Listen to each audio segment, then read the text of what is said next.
1 Petrus pasal 1 ayat 3 sampai ayat yang ke-12. Pengharapan, iman, dan kasih.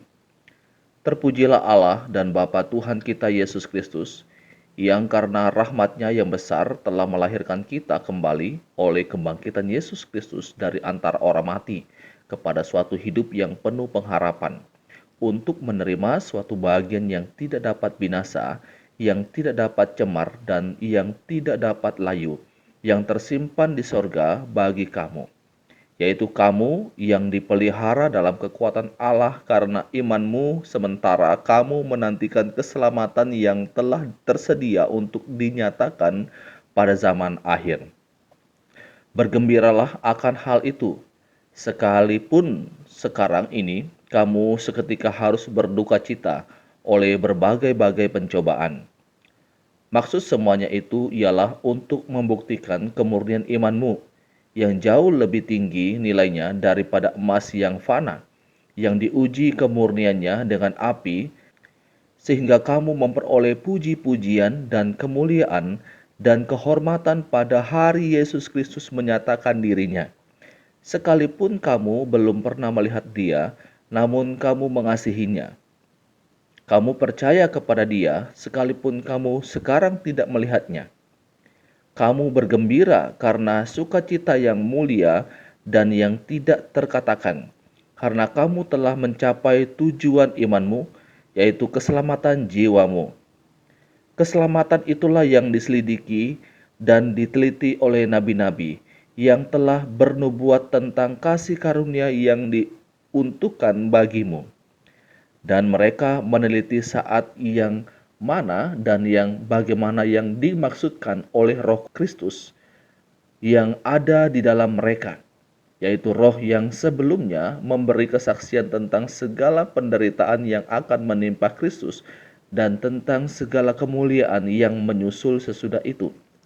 Kepada mereka telah dinyatakan bahwa mereka bukan melayani diri mereka sendiri, tetapi melayani kamu dengan segala sesuatu yang telah diberitakan sekarang kepada kamu dengan perantaraan mereka yang oleh Roh Kudus yang diutus dari sorga, menyampaikan berita Injil kepadamu, yaitu hal-hal yang ingin diketahui oleh malaikat-malaikat.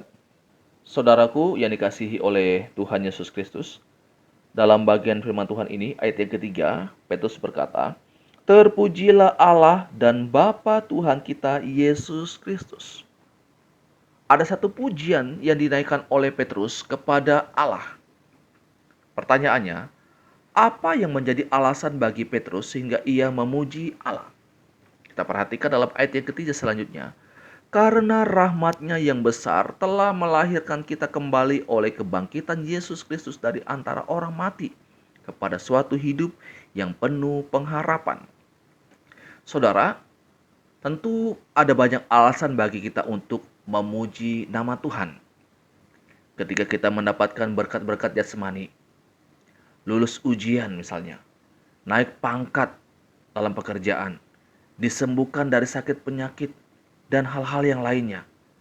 Hal-hal seperti ini dapat memberikan satu dorongan bagi kita untuk memuji nama Tuhan, bersyukur karena kebaikan Tuhan bagi kita. Tapi pertanyaannya adalah, bagaimana jika seandainya kita tidak mengalami hal-hal yang saya sebutkan tadi? Kita tidak mengalami atau mendapatkan berkat jasmani, tidak lulus ujian, tidak naik pangkat dalam pekerjaan, tidak disembuhkan dari sakit penyakit. Apakah kita masih dapat memuji nama Tuhan?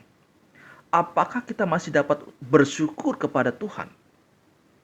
Saudara, itulah yang disampaikan oleh Petrus di dalam bagian firman Tuhan ini. Ia memuji Tuhan bukan karena alasan-alasan yang sifatnya jasmani.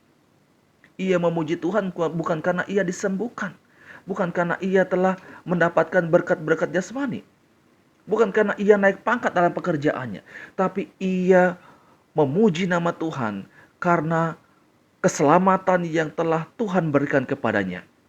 Sehingga dikatakan bahwa karena rahmat-Nya yang besar telah melahirkan kita kembali oleh kebangkitan Yesus Kristus dari antara orang mati kepada suatu hidup yang penuh pengharapan. Dengan kematian Yesus di kayu salib, karena rahmatnya, belas kasihannya, maka kita memperoleh keselamatan. Saudaraku yang dikasihi oleh Tuhan Yesus Kristus. Jadi ketika saya dan saudara menjalani hidup ini, kalau kita mendapatkan berkat-berkat jasmani dan kemudian kita bisa bersyukur kepada Tuhan, itu hal yang baik. Tetapi kalau seandainya pun kita tidak memperoleh berkat-berkat secara jasmani itu, maka masih ada satu alasan bagi saya dan saudara untuk memuji nama Tuhan. Dan inilah alasan yang paling mendasar, yang paling utama bagi saya dan saudara. Karena Tuhan telah menyatakan keselamatannya. Ia telah menyatakan rahmatnya yang besar bagi kita orang-orang yang berdosa.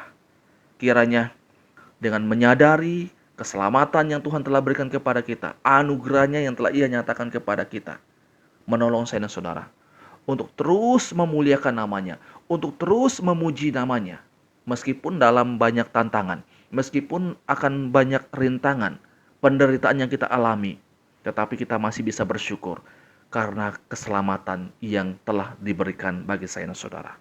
Ini pembacaan firman Tuhan, renungan untuk kita saat ini. Tuhan Yesus memberkati kita selalu. Amin.